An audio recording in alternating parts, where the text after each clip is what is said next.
అందరికీ నమస్కారం. ఈరోజు మీరు వినబోతున్న కథ పేరు వాస్తు. రచయిత పి గోపాలకృష్ణ గారు. కథాపఠనం ఏ సురేఖ. మా ఫ్రెండు రమణ కొత్త ఇంట్లో గృహప్రవేశం చేశాక ఎన్నోసార్లు రమ్మని పిలిచినా వెళ్ళలేకపోయాను. ఎలాగో ఇన్నాళ్లకు 4 రోజులు సెలవులు వచ్చాయి. నువ్వు వస్తావా సుందరి? ఫోన్ చేసి భార్యను అడిగాడు సుబ్బారావు. ఇప్పుడు మనం వెళ్ళడం అవసరమా? ప్రశ్నించింది సుందరి. అవసరం కాదనుకో, కానీ ఎంతైనా చిన్ననాటి స్నేహితుడు కదా, ఒకసారి వెళ్ళి వస్తే బాగుంటుందేమో అనిపించింది చెప్పాడు సుబ్బారావు. వచ్చే వారం చూద్దాంలేండి చెప్పింది సుందరి. అది కాదే సుందరి, ఒకసారి వెళ్ళి చూసొస్తే మనం కట్టుకోబోయే ఇల్లుకి ప్లాన్ ఎలా ఉంటే బాగుంటుందో మనకు ఒక ఐడియా ఉంటుంది కదా అన్నాడు సుబ్బారావు. ఏ ఆలోచనలో ఉందో సుందరి. సరే వెళ్ళొద్దాం, కానీ అక్కడికి వెళ్ళాక అనవసరంగా పిచ్చి పిచ్చి మాటలు మాట్లాడకుండా మన పని చూసుకొని వచ్చేయాలి, లేదంటే నా సంగతి తెలుసు కదా వార్నింగ్ ఇచ్చింది సుందరి. అనుకున్నదే తడువు మర్నాడు ఉదయం ఫస్ట్ బస్కి కోటి బస్టాండ్లో బస్ ఎక్కేశారు సుందరి సుబ్బారావు. బస్ ఎక్కిన దగ్గర నుండి సుబ్బారావు తన చిన్ననాటి ముచ్చట్లు చెప్పడం మొదలుపెట్టాడు. భార్య తన మాటలకు విలువ ఇవ్వదని, భార్య దృష్టిలో అసలు తాను మనిషే కాదన్న స్పృహ సుబ్బారావుకి ఉండదు. ఆమె ఎన్ని మాటలన్నా పట్టించుకోడు అల్ప సంతోషి సుబ్బారావు. రమణగాడు చిన్నప్పుడు చాలా తొంట్రి పనులు చేసేవాడు. స్కూల్ ముందు ఉసిరికాయలు మామిడికాయ ముక్కలు అమ్ముకునే ముసలమ్మ దగ్గర ఖాతా పెట్టేసి ఆమెకు కనపడకుండా తిరిగేవాడు. అదే అలవాటు హై స్కూల్కి వచ్చినా కొనసాగించేవాడు. ఒకసారి దేనికో చందాలు వసూలు చేయమని స్కూల్ కమిటీ వాళ్ళు అప్పచెప్తే డబ్బులు బలవంతంగా పిల్లల దగ్గర నుండి వసూలు చేసి చివరకు ఎవడో తన దగ్గర డబ్బులు దొంగతనం చేసేశాడని కథ అల్లి చెప్పాడు. వాడికి మొదటి నుండి చదువు సంధ్య అబ్బలేదు. అత్యవసర మార్కులతో 10 అయిందనిపించాడు. తర్వాత ఇంటర్లో ఎలాగో 4 ప్రశ్న ముక్కలు ముక్కున పెట్టుకెళ్ళి పరీక్షల్లో వాటిని వదిలేసి వచ్చేశాడు. వాడి అదృష్టం బాగుండి రైల్వేలో జాబ్ రావడంతో ఖరగ్పూర్ వెళ్ళిపోయాడు. ఉద్యోగంలో జాయిన్ అయిపోయాడు. ఎలాగో అంచెలంచెలుగా రాష్ట్రాలు దాటి జిల్లాలు కూడా దాటి ఇప్పటికీ మళ్ళీ విజయవాడ చేరుకున్నాడు. రైల్వేలో బాగానే సంపాదించాడని విన్నాను. విజయవాడలో 4 అంతస్తులు ఇల్లు కట్టాడట. నువ్వు గృహప్రవేశానికి రాకపోతే స్కూల్లో మనం చేసిన వెధవ పనులన్నీ చెల్లమ్మకు చెప్పేస్తానని బెదిరించడంతో నేను చివరికి బయలుదేరక తప్పలేదు. పెద్ద ఉపన్యాసమే చెప్పాడు సుబ్బారావు. అవునా, ఇంతకీ మీరు చేసిన ఆ వెధవ పనులేంటి? నిలదీసింది సుందరి. అబ్బే, నాకేముంటాయి వెధవ పనులు? పళ్ళు బయటకు పెట్టి వెకిలిగా నవ్వాడు సుబ్బారావు. నాకు తెలియదనుకున్నారా? మన పెళ్ళిలో వచ్చిన మీ ఫ్రెండ్స్ చెప్పారుగా మీరు చేసిన వెధవ పనులు. సుబ్బలక్ష్మితో మీరు నడిపిన ప్రేమాయణం అంతా చెప్పారులేండి. చీకట్లోకి బాణం వేసింది సుందరి. అది సుబ్బలక్ష్మి కాదే సుందరి, వెంకటలక్ష్మి. పేరు సరిచేశాడు సుబ్బారావు. అదే వెంకటలక్ష్మి. అసలు మీరు ఏం చెప్తారా అని చీకట్లో బాణం వేసి సుబ్బలక్ష్మి అన్నాను. నిజం చెప్పేసింది సుందరి. అయ్యో, ఇలా దొరికిపోయానేంటి దీనికి? మనసులోనే అనుకున్నాను అనుకొని బయటికే అనేశాడు. అదే వింటున్నా. మనం ఇంటికి వచ్చేశాక మీ సంగతి చెప్తానుగా. బుక్కు పెన్ను బ్యాగ్లోంచి తీసి ఏదో బరబరా రాసింది. సుబ్బారావు ఏదైనా పొరపాటు చేసినట్లు అనిపిస్తే మర్చిపోకుండా ముందు ఒక పుస్తకంలో రాసుకొని తర్వాత తీరిగ్గా రివెంజ్ తీసుకోవడం, లేదంటే ఆవిడకి కోపం చల్లారదు. ఇప్పుడు అవన్నీ ఎందుకే సుందరి? నేనేదో ఊరికే అన్నాను. అయినా నువ్వుండగా సుబ్బలక్ష్మి వెంకటలక్ష్మి ఎందుకు చెప్పు? తల తడుముకుంటూ చెప్పాడు సుబ్బారావు. నిన్నే ఫ్రెష్గా భార్య చేతిలో తిన్న దెబ్బకి తల మీద బొప్పి ఇంకా పూర్తిగా తగ్గనే లేదు. అది తగ్గేసరికి 1-10 రోజులు పడుతుందేమో. అదృష్టం కొద్దీ తల మీద ఒత్తుగా చుట్టూ ఉండబట్టి బొప్పి కట్టినా ఎలాగో మేనేజ్ చేస్తూ ఆఫీస్లో నెట్టుకొస్తున్నాడు. లేదంటే ఆఫీస్లో వరలక్ష్మి ముందు తన పరువు పోదు. తాను తెలివైనవాడు కాబట్టి 3 ఏళ్ల నుండి వరలక్ష్మితో వ్యవహారం ఇంట్లో తెలియకుండా మేనేజ్ చేస్తూ వస్తున్నాడు. ఇంకొకరైతే దొరికిపోయి పెద్ద పెంట అయిపోయేది. శభాష్రా సుబ్బారావు అని తనకి తానే చెప్పుకొని వరలక్ష్మిని తలుచుకుని సిగ్గుతో వంకర్లు తిరిగిపోతున్నాడు. అంత వంకర్లు తిరిగిపోనక్కర్లేదు. ఇంటికి వెళ్ళాక మీ వంకర్లు తీర్చే ఉపాయం ఉందిగా. ఇప్పుడే అమోఘమైన ఐడియా వచ్చి బుక్లో రాసుకున్న, నిజాయితీగా చెప్పింది సుందరి. ఎలాగో సాయంత్రం 5 గంటలకు బస్సు విజయవాడ చేరుకుంది. అసలే వేసవి కాలమేమో. ఇద్దరూ చెమటతో తడిసిపోయి అప్పుడే స్నానం చేసి తడి బట్టలతో బస్సు దిగిన వాళ్ళలాగా కనిపిస్తున్నారు. జేబులో మొబైల్ తీసి రమణకి ఫోన్ చేశాడు సుబ్బారావు. సారీరా సుబ్బు, నీకోసం బస్టాండ్కి బయలుదేరాను. ఈలోగా అవధానులు గారు ఫోన్ చేసి ఇక్కడే శంకర మఠంలో వాస్తుశాస్త్ర ప్రావీణ్య శర్మ గారి ప్రసంగం ఉందని, వారికి నన్ను పరిచయం చేస్తానని చెప్పారు. ఎప్పటి నుండో వాస్తు మీద పరిశోధనలు చేద్దామని అనుకుంటున్న నాకు ఇదేమైనా ఉపయోగపడుతుందేమోనని అవధానులు గారు మొహమాటం పెడితే వచ్చాను. నీకు లొకేషన్, అడ్రస్ షేర్ చేస్తాను. ఇంట్లో మీ చెల్లెమ్మకు కూడా కాల్ చేస్తాను. నేను సరిగ్గా 8 అయ్యేసరికి నీ ముందుంటాను. ఏమనుకోకురా, చెల్లెమ్మకు కూడా చెప్పు అంటూ హడావిడిగా ఫోన్ పెట్టేశాడు. ఒక 10 నిమిషాల్లో ఆటో మాట్లాడి ఇద్దరు ఆటోలో కూర్చున్నారు. మీరు ఫ్రెండు అంటూ ఎగబడి మరి ఎంత దూరం చెమట కార్చుకుంటూ వచ్చేశారు. ఆయనేమో వాస్తు గీస్తూ అంటూ ఎక్కడెక్కడో తిరుగుతున్నాడు. అసలు ఫ్రెండ్స్ అంటే ఎలా ఉండాలి? మొన్న మధ్య మా ఫ్రెండు లలిత పెళ్ళికి వెళ్ళాం, గుర్తుందా? సరాసరి పెళ్లి కూతురు లలితే స్వయంగా మన కోసం స్టేషన్కి వచ్చి రిసీవ్ చేసుకుంది. ఫ్రెండ్స్ అంటే అలా ఉండాలి చెప్పింది సుందరి. అవును సుందరి, ఆ పెళ్ళికి వచ్చిన మీ ఫ్రెండ్స్ అంతా నన్ను కూడా చాలా బాగా రిసీవ్ చేసుకున్నారు సుమి. ఆవిడెవరో సుశీలో సుగునో గుర్తులేదు కానీ ఎంత మంచి ఆవిడ అనుకున్నావు. భోజనాల దగ్గర నేను పొలవారితే తల మీద కొట్టి మంచినీళ్ళు కూడా తాగించింది స్వయంగా. తర్వాత నిన్ను వెతుక్కుంటూ ఉంటే తానే స్వయంగా చేయి పట్టుకొని మరీ తీసుకొని వచ్చి నిన్ను చూపించింది. ఇంకో ఆవిడ ఉంది చూడు, అచ్చం నీలాగే ఉందన్నాను, రాజీ అని పరిచయం చేశావు. నువ్వు కట్టుకున్న చీర లాంటిదే కట్టుకుంటే ఆ లైట్లు వెలుతుల్లో అది నువ్వే అనుకొని గట్టిగా వెనక నుండి వాటేసుకున్నానా? నా వైపు చూసినప్పటికీ నేను షాక్ అయిపోయా. సారీ చెప్పాను కూడా. పర్వాలేదులే మిస్టర్ సుబ్బారావు అంటూ షేక్ హ్యాండ్ కూడా ఇచ్చింది. ఫ్రెండ్స్ అంటే అలాగే ఉండాలి. తనదైన శైలిలో అందంగా అరమోడ్పు నేత్రాలతో సుబ్బారావు చెప్తూ ఉంటే సుందరి ముక్కు పుటాలు కోపంతో అదురుతున్నాయి. అదేమీ గమనించని సుబ్బారావు, మా వెధవాయి ఉన్నాడు, దేనికి చెప్పు, రాని రాత్రి కడిగి పారేస్తాను సొంటని అన్నాడు. ఇదే లొకేషన్ సార్, ఎన్ని రౌండ్స్ తిరిగినా అడ్రస్ అర్థం కావడం లేదు, డబ్బులు ఇస్తే నేను వెళ్తాను అంటూ ఆటో ఒక చెట్టు కింద ఆపేశాడు ఆటోవాలా. సుందరి కిందకి దిగి చుట్టూ చూసి ఇదేదో కొత్తగా డెవలప్ అవుతున్న లొకేషన్లా ఉంది, ఎవరిని అడిగినా సులభంగా చెప్పేస్తారు అంటూ బ్యాగ్ చేతిలోకి తీసుకుంది. ఎప్పుడు ఆమెనే అనుసరించే సుబ్బారావు ఆటో వాడికి డబ్బులిచ్చేసి పంపించేశాడు. అదిగో ఎవరో ఇద్దరు పెద్దవాళ్ళు వస్తున్నారు, చూడబోతే ఇక్కడి వాళ్ళే అయుండొచ్చు అనిపిస్తుంది, అడుగుదాం ఉండు అంటూ, ఎక్స్క్యూజ్ మీ, ఇక్కడే రమణ అని ఒక ఆయన రైల్వేలో చేస్తున్నాడు, అతని ఇల్లు మీకేమైనా ఐడియా ఉందా సార్ అడిగాడు సుబ్బారావు. అతను పక్కన ఉన్న వాళ్ళ ఆవిడకేసి ఒక మారు చూసి ముసిముసిగా నవ్వుతూ సుందరి సుబ్బారావులను యగాదిగా చూసి మళ్ళీ పక్కన ఉన్న వాళ్ళ ఆవిడ వైపు చూసి భల్లున నవ్వాడు. ఇద్దరు ఒకరినొకరు చూసుకుంటూ అలా కాసేపు నవ్వుకొని, ఎవరు, వాస్తు రమణ కావాలా, నసపెట్టే రమణ కావాలా అని అడిగారు. అప్పటికే రమణ వాస్తు పరిశోధన అని ఏవేవో చెప్పి ఉండడాన్ని గమనించి, వాస్తు రమణేనండి అన్నాడు సుబ్బారావు. మళ్ళీ అతను ఆవిడ మొహంలోకి ఒకసారి చూసి భల్లున నవ్వి, ఇదిగో కనిపిస్తున్న ఆ పసుపు రంగు ఇల్లు ఉంది చూసారా, ఆ ఇల్లే అంటూ ముందుకు కదిలారు. వాళ్ళల్లో వాళ్ళు ఏదో మాట్లాడుకుంటూ వెనక్కి తిరిగి చూసి మళ్ళీ గట్టిగా నవ్వి, ఆల్ ది బెస్ట్ సుబ్బారావు గారు అన్నారు. అరే, వీళ్ళకి నా పేరు ఎలా తెలిసిందబ్బా అనుకుంటూ బుర్ర గోక్కుంటూ ముందు రోజే కొట్టిన బొప్పి మీద గట్టిగా గోక్కోవడం వలన మంట పుట్టి కెవ్వుమని అరిచి కళ్ళనీళ్ళు పెట్టుకున్నాడు.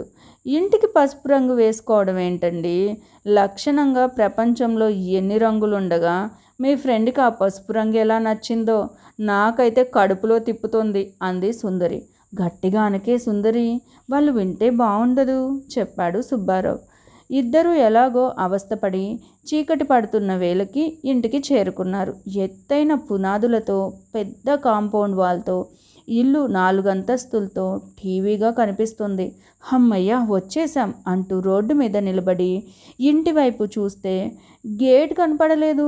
ఇదేంటి, ఇంటికి గేట్ రోడ్డుకి ఆనుకొని పెట్టుకోవాలి కదా అనుకుంటూ ఒకరి ముఖం ఒకరు చూసుకొని వెర్రిమొహం వేశారు. బహుశా ఆ పక్క ఇంకో రోడ్డు ఉందేమోనండి అంది సుందరి. 2 బ్యాగులు 2 చేతుల్లో పట్టుకొని అటువైపుగా వెళ్ళి చూసిన సుబ్బారావుకి నిరాశ ఎదురైంది. ఇటు లేదు, ఆ పక్క ఉంటుందేమో సుందరి అన్నాడు. నాకు కాళ్ళు లాగేస్తున్నాయి, నేను నడవలేను అంటూ శిలా విగ్రహంలా రోడ్డు మధ్యలోనే నిలబడింది సుందరి. కాస్త భారీ కాయం కావడం వలన వేసవి తాపానికి స్నానం చేసినట్లయింది ఆమె పరిస్థితి. ఫ్రెండ్ ఇంటికి వచ్చిన ఉత్సాహంలో సుబ్బారావు చకచక అడుగులు వేసి ఇంటికి 3వ వైపు వెళ్ళాడు. అక్కడంతా తుప్పలు నిండిపోయి ఉన్నాయి.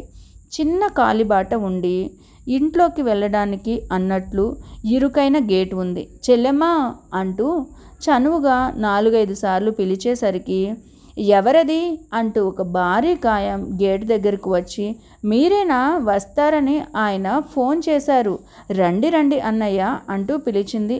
మొహమంతా చిరునవ్వులు చిందిస్తూ. ఆవిడ ఎత్తుపళ్ళు చూసేసరికి సుబ్బారావుకి చచ్చిపోయిన బామ్మ హఠాత్తుగా గుర్తొచ్చి, మా బామ్మకి కూడా ఇలాగే ఎత్తుపళ్ళు ఉండేవి, సుందరికి ఈ విషయం చెప్పడం మర్చిపోకూడదు అనుకున్నాడు. సుందరి, గేట్ ఎక్కడుందే, ఇలా రా అంటూ భార్యని పిలిచాడు సంబరంగా సుబ్బారావు. సుందరి భారంగా అడుగులు వేస్తూ ఇంటికి గేటు ఉన్న వైపు వచ్చింది. వదినా బాగున్నారా అంటూ ఒకరు కింద నుండి పలకరిస్తే ఇంకొకరు ఇంటి కాంపౌండ్ వాళ్ళకి అవతల వైపు నుండి పలకరించారు. పైకి ఎలా రావాలి చెల్లెమ్మ, సిగ్గు లేకుండా సారీ సిగ్గుపడకుండా అడిగాడు సుబ్బారావు. అయ్యో నా మతి మండ, మిమ్మల్ని బయటే నిలబెట్టి మాట్లాడేస్తున్నానా, ఉండండి అన్నయ్య అంటూ పరుగున లోపలికి వెళ్ళింది రమణ భార్య సుబ్బులు. అదేంటండి, మీ ఫ్రెండ్ ఇంటి లోపలికి వెళ్ళడానికి మెట్లు కట్టించలేదు, ఇల్లు కూడా ఎప్పుడో గృహప్రవేశం అయిపోయిందన్నారుగా అనుమానంగా అడిగింది సుందరి. గట్టిగా అనకు చెల్లెమ్మ, వింటే ఫీల్ అవుతుంది, రమణగాడు రాని అడుగుతాను అన్నాడు సుబ్బారావు. అన్నయ్య ఇదిగో ఈ నిచ్చెన పట్టుకొని పైకి ఎక్కేసి వచ్చేయండి అంది సుబ్బులు. ఆమె లోపలికి అలా స్వాగతం పలుకుతుందని ఊహించని సుందరికి నోట మాట రాలేదు. సుందరికి నిచ్చెన ఎక్కడం అంటే మహాభయం. ఎప్పుడో చిన్నప్పుడు అటక మీదకి ఎక్కడానికి నిచ్చెన ఎక్కితే అది కాస్త విరిగిపోవడంతో ఢమ్మని కింద పడిపోయింది. అప్పటి నుండి నిచ్చెన ముట్టుకున్నది లేదు, ఎక్కినది అసలే లేదు. ఇప్పుడు మళ్ళీ నిచ్చెన ఎక్కాలంటే ఆమెకి గొంతులో పచ్చి వెలక్కాయ పడినట్లయింది. పోనీ వెనక్కి పోదామా అంటే తాము వచ్చింది హైదరాబాద్ నుండి. ఏమీ కాదులే వదిన, నిచ్చెన ఎక్కేసి వచ్చేయండి అంటూ సుబ్బులు పదే పదే చెప్పడంతో దేవుడి మీద భారం వేసి నిచ్చెన మీద తన భారీ కాయాన్ని అతి కష్టం మీద ఎక్కించింది. 2 మెట్లు ఎక్కేసరికి ఆపసోపాలు పడుతూ కళ్ళు తేలేసింది. ఆమె బరువుకి నిచ్చెన కుయ్యో మర్రో అంటూ కిర్రు కిర్రు శబ్దాలు చేస్తూ ఉంటే సుందరికి పై ప్రాణాలు పైనే పోయినంత పనయింది. పర్వాలేదు సుందరి, ఇంకో 2 మెట్లు అంతే అంటూ కింద నుండి సుబ్బారావు ఆమెను ఉత్సాహపరిచేసరికి ఎక్కడలేని ఓపిక తెచ్చుకొని నిచ్చెన ఎక్కేసింది. హమ్మయ్య అంటూ లోపలికి అడుగు పెడుతూ పొరపాటున నిచ్చెన కాలిని తగిలి వెనక్కి పడిపోవడంతో కిందనే ఉన్న సుబ్బారావు మీద ఆ నిచ్చెన పడి కుయ్యో మర్రో అంటూ కాసేపు గిలగిలా కొట్టుకున్నాడు. ఎలాగో తేరుకొని లేచి నిచ్చెన ఎక్కి లోపలికి వచ్చాడు. అయినా నాకు తెలియక అడుగుతాను, లక్షణంగా మెయిన్ రోడ్ ఉంచుకొని ఇలా ఎటూ కాని వైపు దారి ఎందుకు పెట్టారు చెల్లెమ్మ అడిగాడు ఆమె ఇచ్చిన కుండలోని చల్లని నీళ్లు అందుకుంటూ. ఏం చేస్తాం అన్నయ్య, ఇంటికి ఎదురుగా మెయిన్ రోడ్ ఉన్నా అటువైపు గేటు పెడదామంటే వీధిపోటు వస్తుందని అవధాన్లు గారు చెప్పారు. అందుకే ఆ ప్రయత్నం మానేసుకున్నాం. ఇంకోవైపు దక్షిణ దిశలో గేట్ పెట్టకూడదని చెప్పడంతో ఆ ప్రయత్నం కూడా మానుకున్నాము. ఇదిగో ఇప్పటికీ ఇదే పరిష్కారం దొరికింది. పక్క సైట్ వాళ్ళు ఇల్లు కట్టుకుంటే ఎలాగా అన్నదే ఇప్పుడు ఆలోచన. ఆమె చెప్తూ ఉంటే ఆమె నోట్లోంచి వస్తున్న వర్షపు జల్లులకు మొహం తడిసిపోకుండా నాప్కిన్ అడ్డు పెట్టుకొని మరీ వింటుంది సుందరి.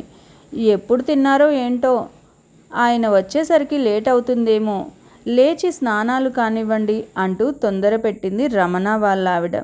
లేదులే చెల్లెమ్మ, వాడు ఇంకో 10 నిమిషాల్లో వస్తాడేమో, చూసి తిందాం, ఈలోగా స్నానాలు అవి పూర్తి చేసి వస్తాం అన్నాడు సుబ్బారావు. అదిగో అటువైపు బాత్రూమ్ ఉంది, వెళ్ళిరా వదినా అంటూ సుందరికి బాత్రూమ్ చూపించింది ఆవిడ. ఆ బాత్రూంలోకి వెళ్ళడానికి చక్కగా మెట్లు ఏర్పాటు చేశాడు రమణ. డోర్ తీసుకొని లోపలికి వెళ్ళబోయింది సుందరి. తలకి బాత్రూమ్ స్లాబ్ గట్టిగా తగలడంతో కుయ్యో మర్రో అంది. అయ్యయ్యో, చూసుకోవద్దా అంటూ సుబ్బారావు బాధపడిపోయాడు. కొంచెం తల వంచుకొని లోపలికి వెళ్ళాలి అంటూ ఎలా లోపలికి వెళ్ళాలో చూపించింది ఆవిడ. బాత్రూంలో నిలబడితే ఏదో పెద్ద నూతిలో నిలబడినట్లుంది. విపరీతమైన వేడితో ఒంటి మీద పడిన చల్లని నీళ్లు వెంటనే ఆవిరైపోతున్నాయి. పెద్దగా తుడుచుకోవాల్సిన అవసరం లేకుండా శరీరం మీద తడి ఆరిపోతే స్నానం అయిపోయిందనిపించింది. బయటకు వచ్చేసింది. హమ్మయ్య, ఇప్పుడు చెప్పరా సుబ్బు, ఎలా ఉన్నావు, ఏం చేస్తున్నావు అంటూ ఊడిపడ్డాడు రమణ. నేను బాగానే ఉన్నాను. అవును, అంతా బాగానే ఉంది, కానీ ఈ ఇల్లు ఏంట్రా ఇలా కట్టావు? నువ్వేదో రాజభవనంలో ఉన్నావని చూడడానికి వచ్చాం. నేరుగా పాయింట్కి వచ్చేశాడు సుబ్బారావు. రమణ గట్టిగా నవ్వేసి, అదా నీ అనుమానం? ఇల్లు చూసిన వాళ్ళు ఎవరైనా ఇలాగే అడుగుతారు. ఇదంతా వాస్తు మహిమరా. నేను మొదట్లో నమ్మేవాణ్ణి కాదు. అవధాన్లు గారు పరిచయం అయ్యాక నా అభిప్రాయాలు మార్చుకున్నాను. ఆయనే ఇదిగో ఈ స్థలం కొనిపించి దగ్గరుండి ఇల్లు కట్టించారు. ఇదిగో ఈ తూర్పు వైపుకి వీధిపోటు ఉందని, ఇటువైపు గేట్ పెట్టకూడదని చెప్పారు. దక్షిణం వైపు కూడా నాకు కలిసి రాదని చెప్పారు. మీ వాలకం చూస్తూ ఉంటే మీ చెల్లెమ్మ మిమ్మల్ని ఇక్కడే కూర్చోపెట్టి మాట్లాడేస్తుంది అని అర్థమైంది. ఉసే సుబ్బులు, భోజనం ఏర్పాట్లు ఏమైనా చేశావా అంటూ భార్యను అడిగి ఆమె సమాధానం కూడా వినకుండా అసలు మా ఇంద్రభవనం చూపిస్తారా అంటూ సుబ్బారావు చేయి పట్టుకొని బలవంతంగా ఇంట్లోకి ఈడ్చుకొని వెళ్ళాడు రమణ.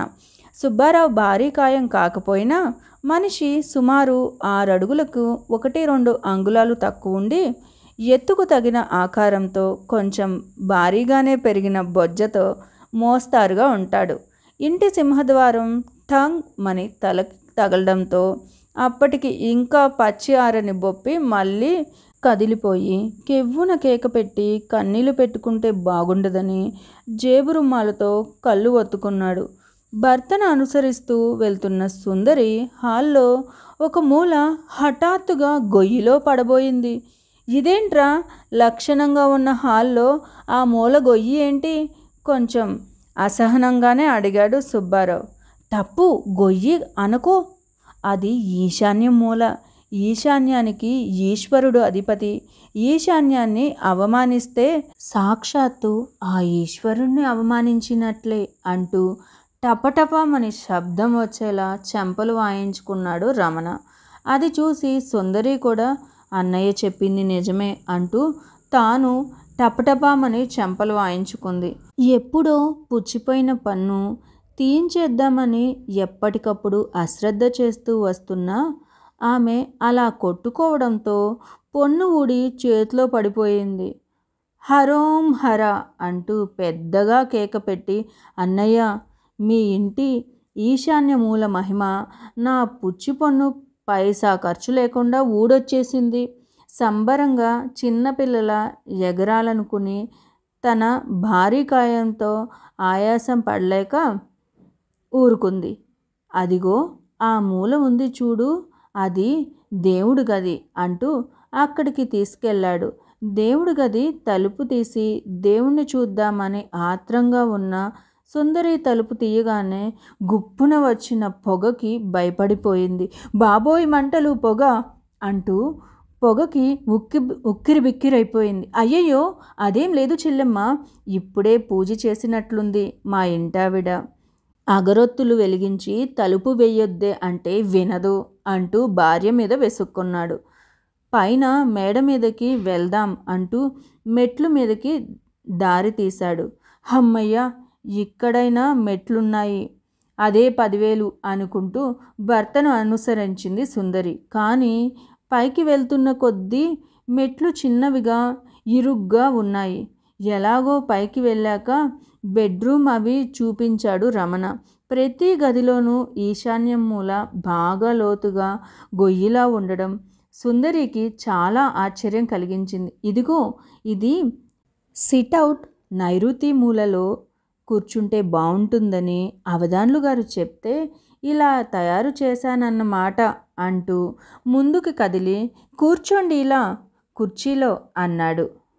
ఫ్లోర్ అంతా సమానంగా ఉంటుందనుకుని ముందుకు అడుగు వేసిన సుబ్బారావు సుందరి హఠాత్తుగా ఎత్తుగా కాలికి తగలడంతో ముందుకు తూలి కుర్చీల మీద పడ్డారు. సుబ్బారావు మీద సుందరి పడడంతో ఆ బరువు భరించలేక చచ్చాన్రా బాబోయ్ అంటూ గొల్లుమన్నాడు సుబ్బారావు.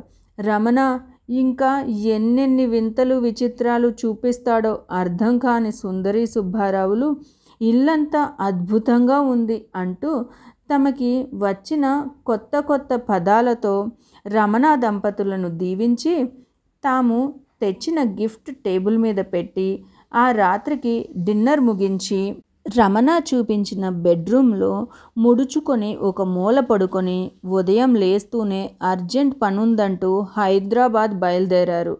మీ ఫ్రెండ్ ఇల్లు నిజంగా అద్భుతంగా ఉంది సుమండి అంటూ ఇన్నాళ్ళు ఇబ్బంది పెట్టి తేలిగ్గా ఊడొచ్చేసిన పుచ్చి పన్ను ఉన్న దవడని తడుముకుంటూ బస్సులో భర్త పక్కనే కూలబడింది సుందరి.